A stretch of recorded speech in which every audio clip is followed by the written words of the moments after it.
Neighbors babysat the children, the most precious objects they gave to them to protect. How could that be if they're our enemies, mortal enemies? Because they're not. It's not a religious conflict. That's a Zionist ploy of accusing everybody of being anti-Semitic. You want peace? You want to have a conference here of peace? Step back and look and read the facts. Not the facts that's been misconstrued by the Zionist propaganda. The facts that are realities. The facts on the ground. How we've been living for hundreds of years in Yemen, in Morocco, in Tunisia, in Palestine, in Egypt. What Arab land have not Jewish people been living together with Muslims without any human rights groups? Tell me what land the Jews did not live in harmony with the Muslims. In Iran, we have over 25,000 Jews there, thank God. Why? Because this is not a religious conflict. It's purely because of a political movement, a relatively new movement, which is antithetical, contradictory to the Jewish religion of thousands of years. Judaism is spirituality, a religion of compassion to emulate God. Zionism must be created 100 years ago by atheists, people who have abhorred religion, who wanted to transform Judaism from religion to nationality, to a purely materialistic base, godless in its essence. That is not Judaism, and they have no right to use the name of Israel. They've usurped our name, they've stolen our symbols, and they've stolen our identity. And they are causing death and destruction, year in and year out. For over 50 years, death and bloodshed has not stopped because of a pure ideological belief called Zionism. They sacrifice on their idol bodies, human beings, hearts, souls. They rent, they've destructed houses, they've destructed people's lives. What can we do about this? Let's step back and think. There is a solution with God's help. If we would put away the politics, then we could know that we've been living and coexisting together. We most profusely apologize to the Muslims, to the Arabs, what has been done to them. And then we can return and make restitution for what has been done to them. And then we will be able to live in harmony.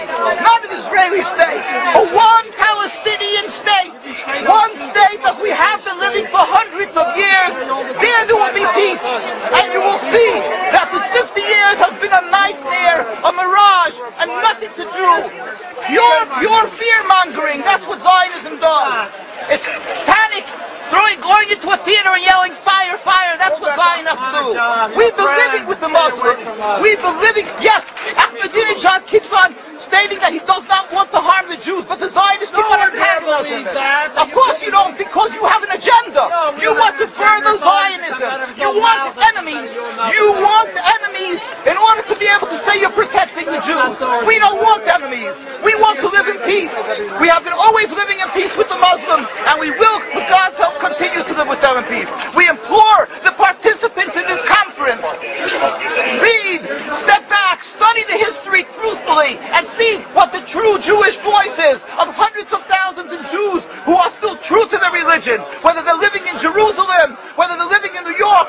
What do these Jews in Williamsburg section of Brooklyn, hundreds of thousands of Jews who are the most God-fearing in the community, why are they all opposed to the state of Israel? Why is that one Israeli flag in Williamsburg, Brooklyn? These are the most God-fearing religious Jews. Why don't they fly an Israeli flag? They have hospital help. They have Hatzalah, ambulatories, and everything free of charge to help people. The most greatest charitable organizations. Why these compassionate people don't support the state of Israel? Why not? Because they don't like Israel. Why not? Because they're self-hating Jews? Trying to build a Jewish state. Why? Are they fools? Are they fools? The reason is simply because they fear God. I know why. You don't know why, and I know why. Because they're God-fearing. And God forbid us to have a state. We are in exile by God. We decree exile. And we are forbidden to oppress the people. We are forbidden to oppress the Palestinian people and steal their houses. That is what Judaism says. Thou shalt not steal. Thou shalt not kill. We have no right to the rule over the land of Palestine. This is what Judaism says, not what these robbers say. It's what the real Jews say. This is what Zionists are doing. Beating Jews,